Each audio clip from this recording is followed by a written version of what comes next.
All right, so starting the back bending series, the next pose is cobra, and this is very simple, easy back bend, but it's extremely effective, extremely useful. So in modern life, we tend to round forward a lot, just posture, or, looking at a phone, driving a car where there's always stuff in front, so we tend to round forward.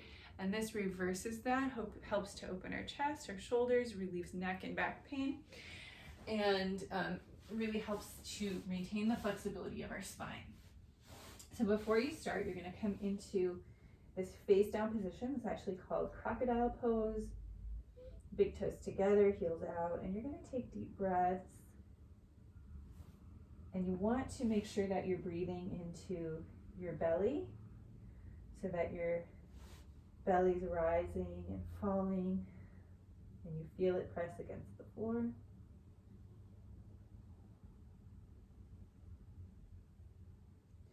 And then coming up for cobra, you're going to bring your elbows under your shoulders, and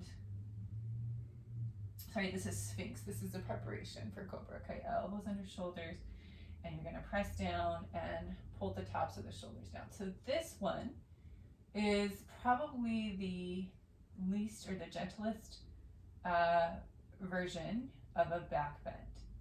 And it's not cobra yet, it's like a preparation for it. So if you're really stiff in your back, you could do this one exclusively, or you could do it to prepare for cobra.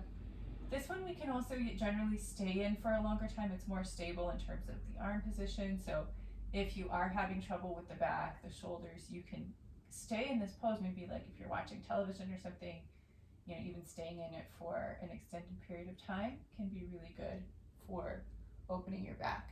Now moving into cobra itself, we're going to bring the wrists under the shoulders, and this is just baby cobra. And traditionally you would have the feet together, the soles of the feet against each other, but if there is strain in your lower back, feel free to take the feet apart.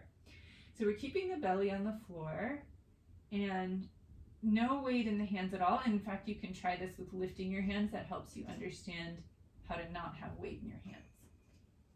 Pull your shoulders down and back. Hold.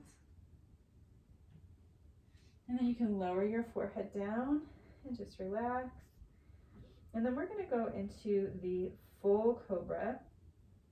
So for this one, you're going to lift the head and chest again, and then straighten your arms completely. And then usually when you straighten your arms, the shoulders are moving back a little, so they're behind the wrist, so you can move your wrists back so they're under your shoulders. Again, if there's strain in your lower back, separate your feet. And we're thinking about the hips going toward the floor. And this is a front stretch, so you're stretching the front of your body. And you can feel that in the fascia of the muscle from the shoulders down to the lower belly. Really allowing that area to lengthen, lifting the center of the heart. So shoulders should be down away from the ears. A lot of times I see people doing things like this in cobra. That is going to reverse the benefits of cobra. So make sure your shoulders are down and back. And if you can't get them down and back with your arms straight, go ahead and bend your elbows and hold it that way. Another variation we can do in cobra is to turn the head.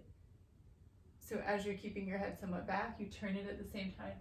And this is great for your brainstem and the top of your spine. And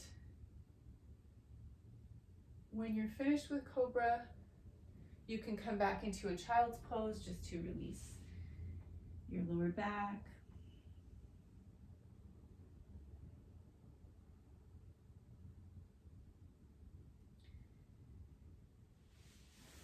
And that's cobra.